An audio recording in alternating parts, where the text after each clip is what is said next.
अस्सलाम वालेकुम।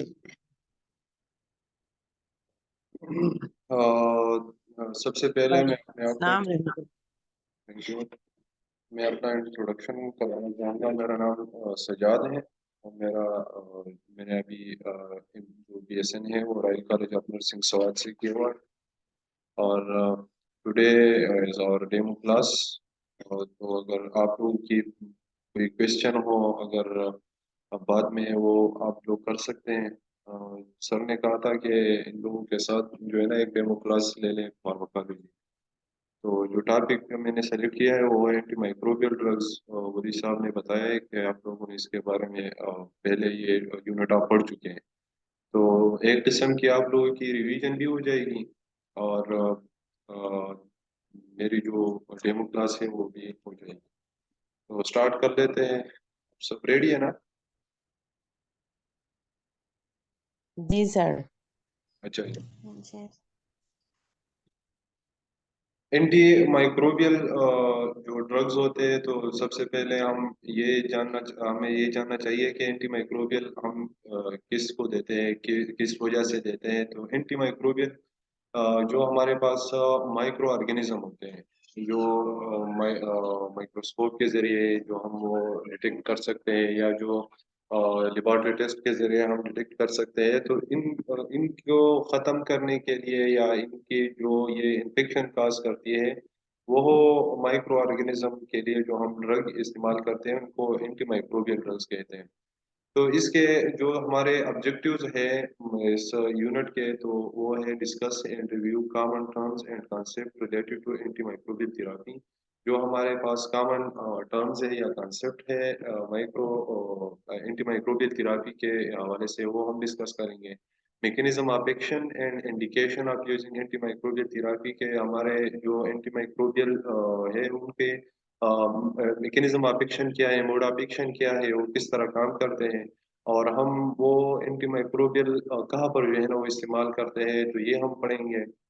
State appropriate using limitation for a client receiving antimicrobial drugs। और हम ये भी इसमें पढ़ेंगे कि जो नर्सिंग इम्प्लीमेंटेशन क्या होगी, जो बंदे जो क्लाइंट जो पेशेंट हमारे पास वो एंटीमाइक्रोबियल ड्रग्स लेता है, तो हमारी जो नर्सिंग फील्ड से रिलेटेड उसकी वो इम्प्लीकेशंस क्या होगी।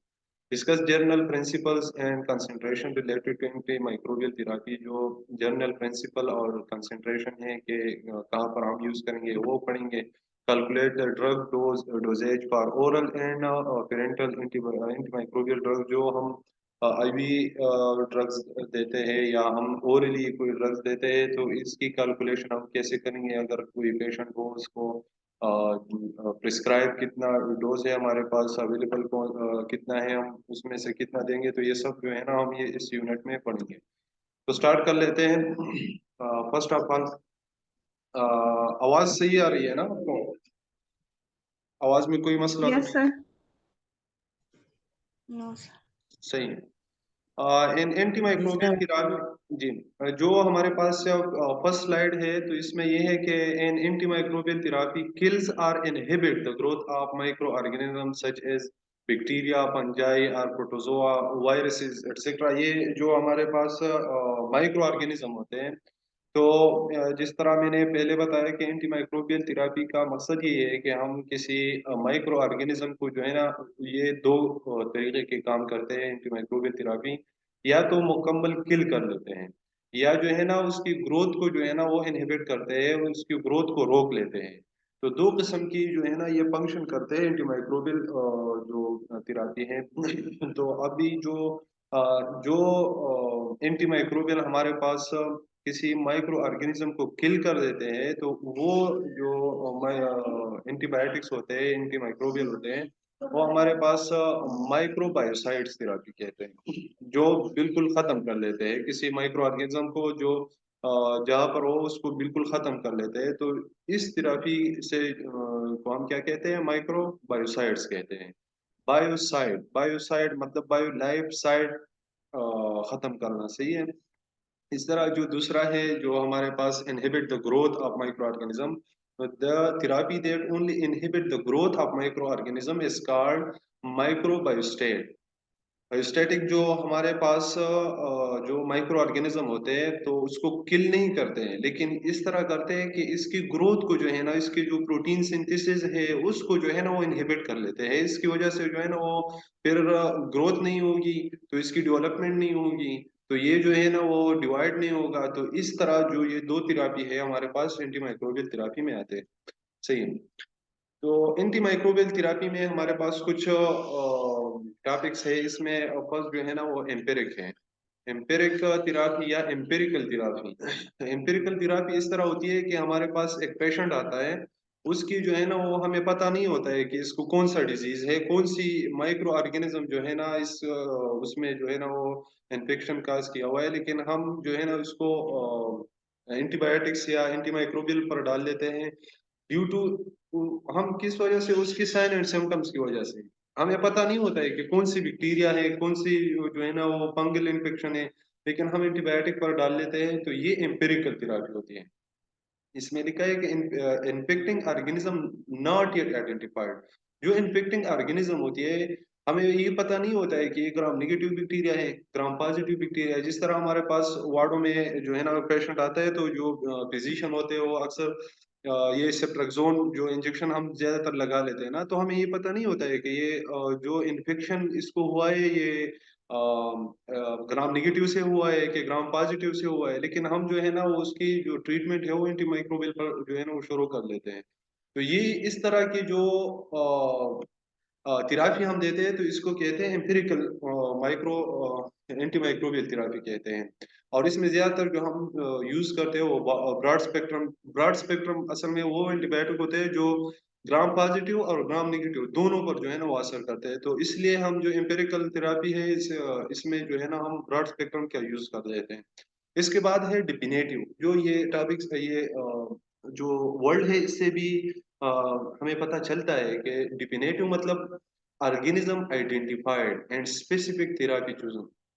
इसमें ये होता है कि जो ऑर्गेनिज्म है, माइक्रो ऑर्गेनिज्म है, हम उसको आइडेंटिफाई कर लेते हैं through lab test, to blood culture. और उसके बाद हम क्या करते हैं, स्पेसिफिक थेरापी जो है ना वो हम इसके लिए चूज कर लेते हैं कि उसके लिए कौन सा जो है ना वो ड्रग हम दे सकते हैं। और इसमें जो है ना नैरो स्पेक्ट्रम जो हमारे पास न्यूरोबिक ग्राम पॉजिटिव जो स्पेक्ट्रम होते हैं उसको, या निगेटिव के जो है ना वो हम यूज कर लेते हैं। सही है। तो ये थर्ड नंबर जो है ना वो प्रोफाइलेक्टिक और प्रिवेंटिव। तो ये भी नाम से जाहिर है। इसमें हम क्या करते हैं, प्रिवेंट एन इनिशियल इन्फेक्शन और इट्स रीअकरेंस आफ्टर इन्फेक्शन। हमारे पास एक पेशेंट आता है, उसका जो है ना वो उसको कोई एक डिजीज है या कोई साइन सिम्टम्स है, लेकिन हमको पता है कि ये sign symptoms lead to some other infection. तो हम उस इन्फेक्शन से बचने के लिए हम इसको पहले से जो है ना वो एंटीमाइक्रोबियल की थेरापी जो है ना वो शुरू कर लेते हैं। जो डिजीज अभी अकर नहीं हुई है, लेकिन उसकी प्रिवेंशन के लिए हम जो है ना उसके कुछ साइन जो है ना वो स्टार्ट हो जाते हैं, तो हम उसके खिलाफ जो है ना वो एंटीमाइक्रोबियल थेरापी स्टार्ट कर लेते हैं। तो ये जो होता है ये प्रोफाइलेक्टिक और प्रिवेंटिव एंटीमाइक्रोबियल थेरापी होती है। सही है। अभी ये ग्राम ग्राम पॉजिटिव और ग्राम नेगेटिव जो है ना अ, अच्छा जी, ग्राम पॉजिटिव और ग्राम नेगेटिव बैक्टीरियाज हमारे पास ज्यादातर जो है ना ग्राम पॉजिटिव और ग्राम नेगेटिव बैक्टीरियाज ही होते हैं। तो most bacteria can be broadly classified as gram positive और gram negative बैक्टीरिया। हमारे पास जो बैक्टीरिया होती है तो वो ज्यादातर जो है ना ये ग्राम पॉजिटिव या ग्राम नेगेटिव होगी। तो अभी ये ग्राम पॉजिटिव और ग्राम नेगेटिव में हमें थोड़ा डिफरेंस जो है ना वो हमें पता होना चाहिए कि जो ग्राम पॉजिटिव और ग्राम नेगेटिव बैक्टीरिया में फर्क क्या है। सही है। तो ग्राम पॉजिटिव बैक्टीरिया जो हमारे पास होते हैं having cell wall composed of thick layer of peptidoglycan. हमारे पास जो ग्राम पॉजिटिव बैक्टीरिया होते हैं इसका सेल वॉल जो है ना वो थिक लेयर, उसका जो वॉल होता है सेल वॉल, वो उसमें क्या होते हैं, एक थिक लेयर होता है किस चीज का, पेप्टिडोग्लाइकेन का। और दूसरी बात ये लिखा है कि gram positive cell stained purple when subjected to grain strand procedure। grain strand procedure इस तरह होती है कि हम जो है ना वो एक पेपर लेते हैं आप लोगों ने देखा होगा वार्डों में उस उस स्टैंड में हम उस पेपर को जब रख लेते हैं तो उसका कलर अगर पर्पल आता है तो इसका मतलब ये होगा कि जो हमारे पास इन्फेक्शियस एजेंट है वो क्या है, ग्राम पॉजिटिव बैक्टीरिया है। सही है। Gram negative bacteria, gram negative bacteria have cell wall with a thin layer. जिस तरह हमने ऊपर पढ़ लिया कि जो ग्राम पॉजिटिव बैक्टीरिया है इसमें जो सेल वॉल होगा वो थिक लेयर ऑफ पेप्टिडोग्लाइकेन होगा। ग्राम नेगेटिव में हमारे पास तो पेप्टिडोग्लाइकेन होंगे लेकिन उसका एक थिन लेयर होगा। सही है। और एक और बात इसमें ये है कि the cell wall also include an outer membrane with lipopolysaccharide. ये एक लिपिड से बना हुआ एक लेयर इसके ऊपर होगा जो कि इसको ज्यादा जो है ना वो खतरनाक बना देता है सादा अल्फाज में। सही है। तो ग्राम पॉजिटिव और ग्राम नेगेटिव के सिलवाल में ये फर्क आपने जहन में रख लेना है कि जो हमारे पास ग्राम पॉजिटिव बैक्टीरिया होता है तो इसका सिलवाल जो है ना वो थिक लेयर ऑफ पेप्टिडोग्लाइकेन होता है। अब और ग्राम नेगेटिव जो है ना वो थिन लेयर ऑफ पेप्टिडोग्लाइकेन जो है ना उससे बना होता है।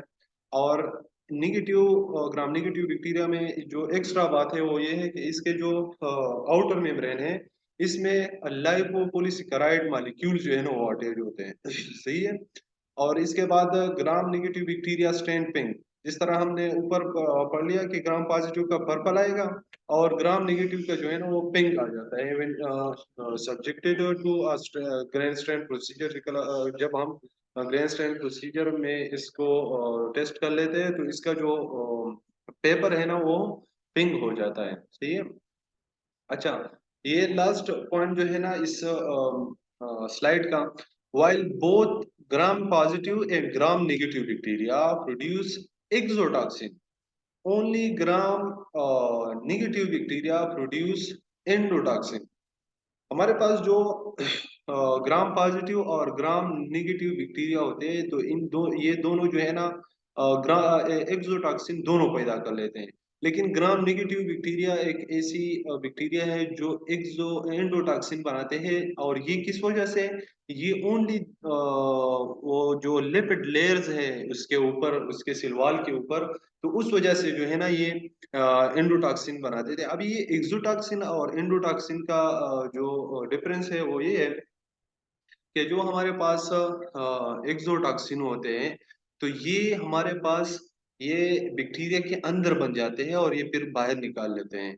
वाइल ये जो एंडोटॉक्सिन है ये ओनली जो पॉलीसेकेराइड लाइपोपॉलीसेकेराइड जो लेयर होती है ना उसमें बनते हैं ग्राम नेगेटिव बैक्टीरिया के। तो ये एक्सोटॉक्सिन और एंडोटॉक्सिन के दरमियान फर्क है। सही है।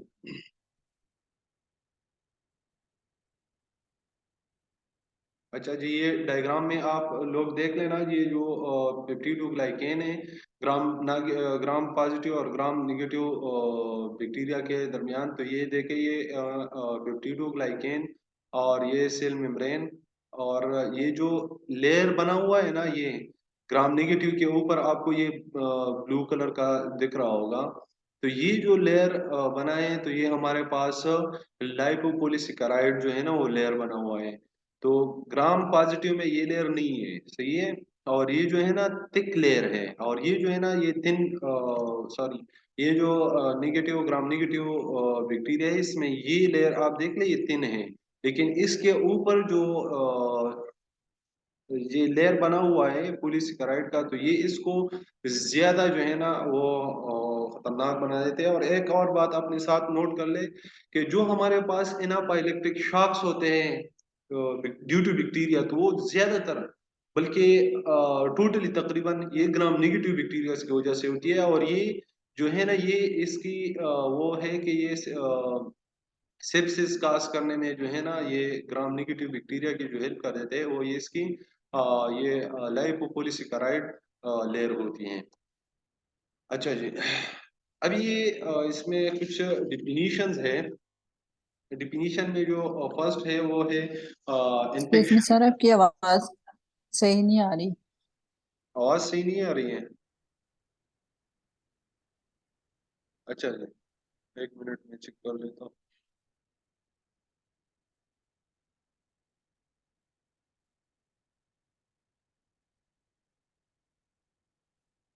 अभी सही हो गई? हेलो, जी सर। अभी अभी आवाज सही आ रही है?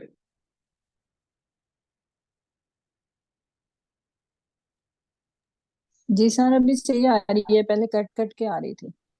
ओके जी। कोई स्किप तो नहीं हुआ है ये ग्राम पॉजिटिव ग्राम निगेटिव में दोबारा पढ़ लूं? जी सर। कोई चीज अगर स्किप हुई हो तो मैं दोबारा पढ़ लेता हूँ ग्राम पॉजिटिव और ग्राम निगेटिव में। सर ये नहीं सर। अच्छा डायग्राम से अच्छा बस अच्छा। रिपीट कर दें। अच्छा, डायग्राम डायग्राम में इस इतना कुछ नहीं है, बस मैंने ये बताया कि जो हमारे पास ग्राम पॉजिटिव और ग्राम निगेटिव जो बैक्टीरिया होते हैं उसके ये स्ट्रक्चर दिया हुआ है, जो लेयर स्ट्रक्चर है। तो हमारे पास तो सेल मेम्ब्रेन है, इसमें सेल मेम्ब्रेन से जो हमारे ऊपर है ये पेप्टिडोग्लाइकेन ग्राम पॉजिटिव में। हमने इसमें पढ़ा ना कि हमारे पास एक थिक लेयर ऑफ पेप्टिडोग्लाइकेन होता है, सही है? तो ये वही पेप्टिडोग्लाइकेन लेयर है, सही है।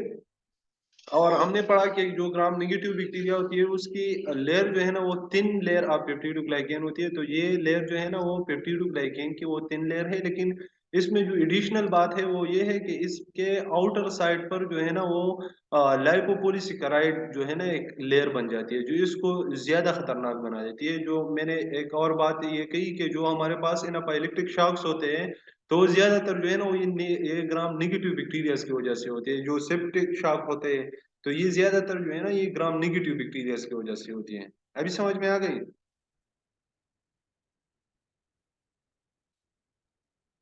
जी सर।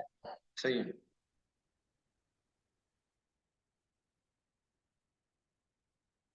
अच्छा जी, डिफिनीशन कर रहे थे तो इसमें जो फर्स्ट डिफिनीशन है वो है इन्फेक्शन। इन्फेक्शन क्या होती है? जब हमारे पास एक पैथोजेनिक माइक्रो ऑर्गेनिज्म, ये बात ज़हन में रख ले कि पैथोजेनिक माइक्रो ऑर्गेनिज्म, क्योंकि बाज माइक्रो ऑर्गेनिज्म इस तरह होते हैं कि वो हमारे बॉडी में जो है ना कोई इन्फेक्शन काज कर नहीं कर लेते हैं। जो पैथोजेनिक माइक्रो ऑर्गेनिज्म हमारी बॉडी में एंटर होते हैं, मल्टीप्लाइड होते हैं और उधर वो डिजीज काज कर लेते हैं। बाय किस तरह? तो ये बाय लोकल सेलुलर इंजरी या secretion of toxin or by antigen antibody reaction in the host. तो हमारे पास डिजीज किस तरह होगी? या तो हमारे पास वो सेलुलर इंजरी कर लेता है, मतलब वो सेल को जो है ना वो इन्वेज होते हैं सेल में, या हमारे पास वो टॉक्सिन जो है ना वो सिक्रीट कर लेते हैं आर, या हमारे पास क्या कर लेते हैं एंटीजिन और एंटी बॉडी जो है ना वो रिएक्शन इन द होस्ट जो है ना वो शुरू कर लेते हैं। तो इस तरह की पैथोजेनिक ऑर्गेनिज्म जो हमारे बॉडी में इंटर होके डिजीज काज कर लेते हैं, इसको कहते हैं इन्फेक्शन। इसके बाद है सिप्सिस। तो सिप्सिस में है the presence of bacteria other infectious organism or toxin created by infectious organism in the bloodstream with spread throughout the body. It is a potentially life-threatening complication of an infection. Sepsis occur when chemical release into the bloodstream to fight the infection triggered inflammatory response throughout the body damage multiple organ system.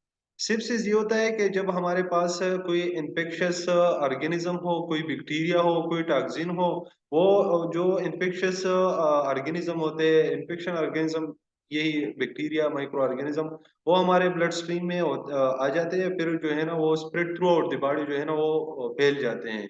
तो इस तरह जब ये फैल जाते हैं तो ये हमारे पास लाइफ थ्रेटिंग कॉम्प्लिकेशन जो है ना वो इन्फेक्शन की हो जाती है, क्योंकि जब ये इन्फेक्शियस ऑर्गेनिज्म जो है ना वो ब्लड के थ्रू हर ऑर्गन हर सिस्टम में जाएंगे तो उधर वो इम्प्लीमेंट्री रिस्पांस जो है ना वो शुरू हो जाते हैं। तो ये हमारे पास जब inflammatory response throughout the body शुरू हो जाते हैं तो इसको क्या कहते हैं? सिप्सिस, सिप्सिस कहते हैं। अब ये थर्ड जो टॉपिक है बैक्टीरियमिया और सेप्टिसीमिया। तो ये दो एक बहुत कॉम्प्लिकेटेड टॉपिक में आपको बता दूं कि ये थोड़ा कॉम्प्लिकेटेड हो सकते हैं, क्योंकि बैक्टीरियमिया इसे कहते हैं कि हमारे बॉडी में जो है ना वो बैक्टीरिया एंटर होता है, लेकिन वो जो है ना वो अभी डिजीज काज नहीं कर लेते हैं। मिसाल के तौर पर अगर हम कुछ खाना खाते हैं तो इसकी वजह से भी कोई बैक्टीरिया हमारे बॉडी में जाता है, लेकिन उसके अगेंस्ट जो है ना वो इम्यून जो है ना वो अपना काम करके उसको खत्म कर लेता है। लेकिन सिप्टिसीमिया ये होता है कि हमारे पास ये डिजीज काज कर लेते हैं। तो ये इसका डिफिनीशन में लिखा है कि is the presence of available bacteria in the circulating blood. तो जब हमारे पास बैक्टीरिया जो है ना वो हमारे सर्कुलेटिंग ब्लड में मौजूद हो तो उसको बैक्टीरियमिया और सेप्टिसीमिया कहते हैं। लेकिन सेप्टिसीमिया में ये बात रख ले, जहन में रख ले कि ये इन्फेक्शन काज करते हैं। सुपर इन्फेक्शन क्या होता है? A new infection occurring in patient having a pre existing infection. ये इस तरह होता है सुपर इन्फेक्शन कि हमारे पास एक न्यू इन्फेक्शन आ जाता है एक पेशेंट में, हैविंग उसके अपना एक इन्फेक्शन है लेकिन एक दूसरा इन्फेक्शन उसमें जो है ना वो अकर हो जाता है। फॉर एग्जांपल बैक्टीरियल इन्फेक्शन में occur infection with viral respiratory disease. अगर हमारे पास एक पेशेंट है वो इन्फ्लुएंजा वायरस से वो इन्फेक्टेड है और वो जो है ना उसमें एक बैक्टीरियल इन्फेक्शन भी आ जाती है, तो इसको कहते हैं सुपर इन्फेक्शन।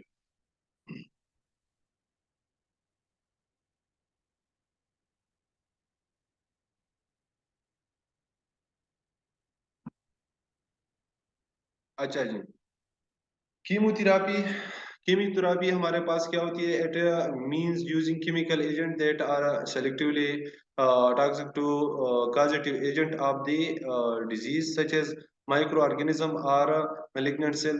कीमोथेरापी हमारे पास ये होती है कि हम केमिकल एजेंट्स जो है ना इसमें यूज कर लेते हैं कि किस वजह से? That are selectively toxic. Toxic होते हैं लेकिन किसको? To the causative agent of the disease, जो डिजीज काज करने वाली जो माइक्रो ऑर्गेनिज्म है या एजेंट है, तो इसके खिलाफ जो है ना वो अपना जो है ना वो टॉक्सिक होते हैं। सच एज माइक्रो ऑर्गेनिज्म और malignant सेल। जो हमारे पास malignant सेल्स होते हैं या माइक्रो ऑर्गेनिज्म होते हैं जो डिजीज काज कर रहे हैं, तो इसके अगेंस्ट जो है ना वो टॉक्सिसिटी जो है ना वो शो कर लेते हैं। तो इस तरह के जो हम केमिकल एजेंट यूज कर लेते हैं तो इसको कहते हैं कीमोथेरापी।